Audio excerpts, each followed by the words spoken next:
زن شما در کجا بودید؟ سلام. سلام میگینا جان، در وقتش آمدی. سراول خزینه رو خبر گرفته بعد آمده شین. کسی خورده است؟ همون پولش رو دهد؟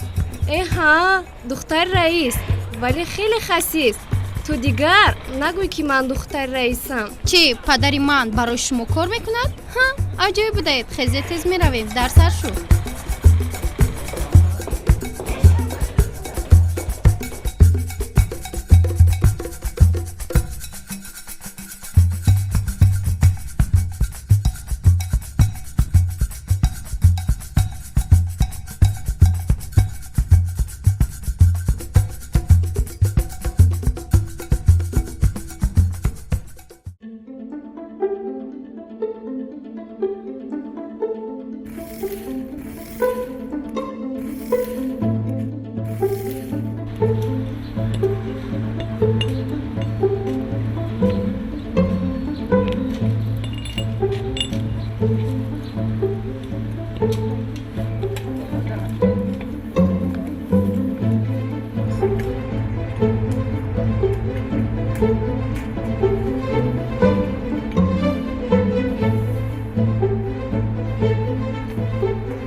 اوف، الو، لبای.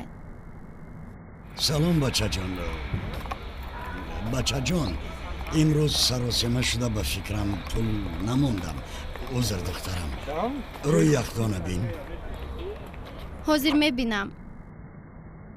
اوف، نمیگذارید که آدم خوب رود.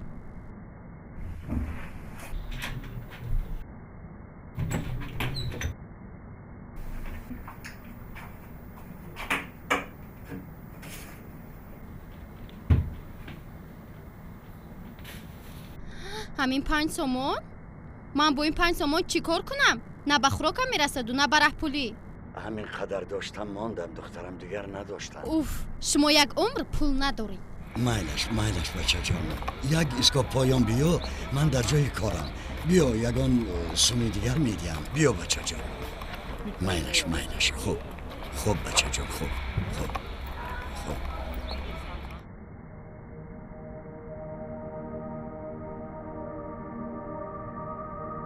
اوف، در بدم همین به پولی زد.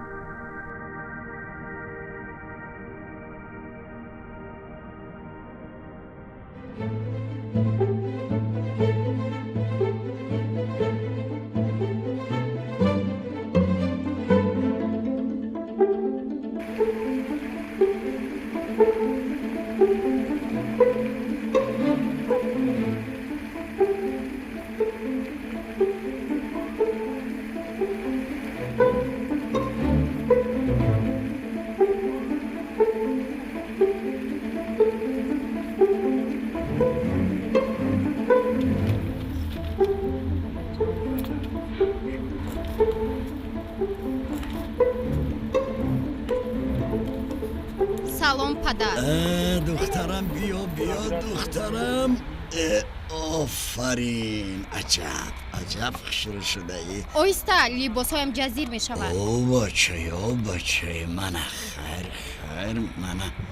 انا این 5 سومک گیر بچه جون. همین 5 سومونک؟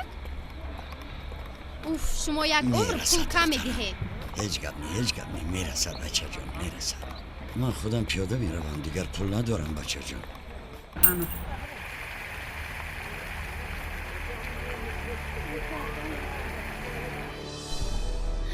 برک الله. خیر پدر من رفتم. خیر. اون نیگینه نیست؟ ها بله او نیگینه است. سلام دختران.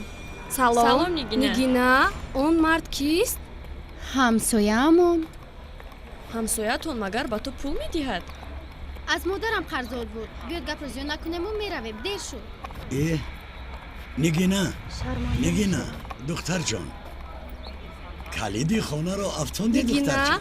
پدرم رئیس گفته همون مرد پدرت نباشد باز. نه شما چی ها میگوید؟ پدری من حالا در تای کانتینر در کرسی راحت کرده نشسته است. همه این سفیدان جوانان رو دخترم یا پسرم گفته فریاد میکنم. شما یک دقیقه ایستید من کلید رو میگیرم و زود میآیم. من دخترم خاطر من رو شرمنده کردی. چیکار کردم آخر؟ نگینه جان دخترم خانه که رفتی در و تیریزه ها رو کشو. هوای خانه تازه شود بچه جان. خوب پدرم رئیس گفته همون مرد پدرش بوده است.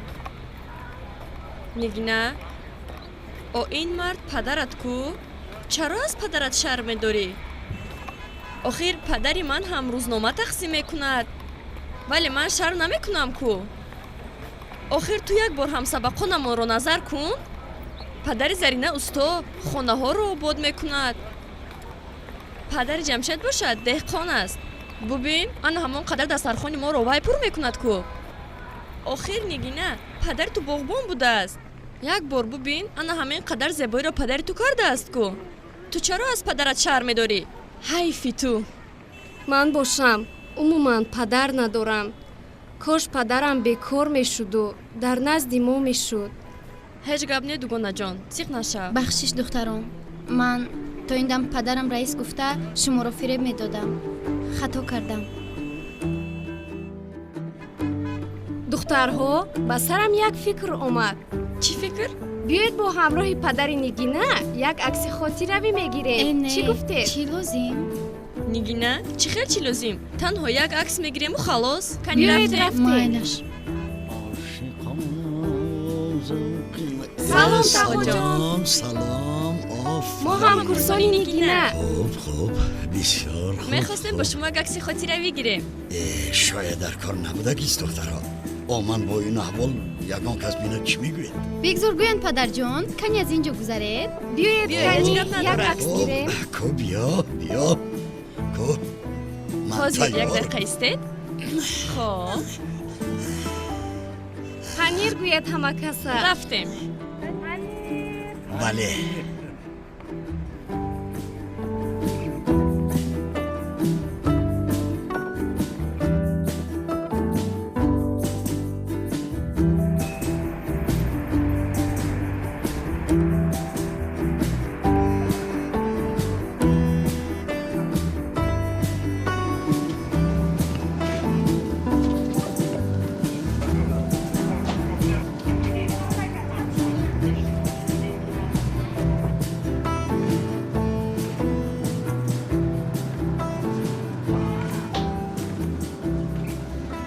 دخترها یک فکری دیگر به سرم اومد. باز چی فکر؟ فقط به سر تو می فکرها می آیند. بیاید عکس گرفته‌مان رو در فیسبوک میمونیم. چی گفته؟ فکری خوب من راضی. نه تو چی؟ نه مردم چی میگویند؟ نگینه جان گوش کن تو برای خودت زندگی میکنی یا که برای مردم؟ با فکرم تو حال هم از پدرت شرم داری. دلبر راست میگوید نگینه. ماینش من روزی کنی همین صورت رو گذار بعد انتظار میشویم. کنی چی گپ میشود؟ کم انتظار میشویم. کنی ببین نگینه جان. اوه یکم لایک دویم سیوم. آفرین با پدرت با این تربیه. намуна ба духтарони ҳозира. хуш ба ҳолат. ана дидӣ ман ҳам мисли ту духтардор шудан мехоҳам. хушбахт бошед. ман гап надорам. Шарт шарт нест нест ки ки падарат падарат раис раис бошад. бошад.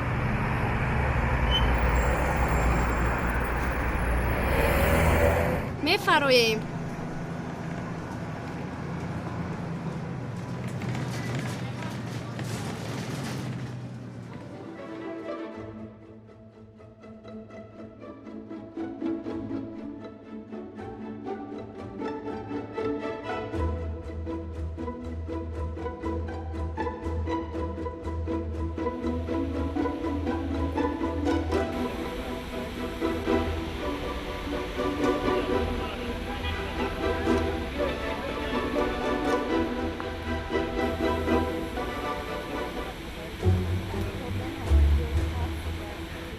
ана шумо дар куҷо будаед?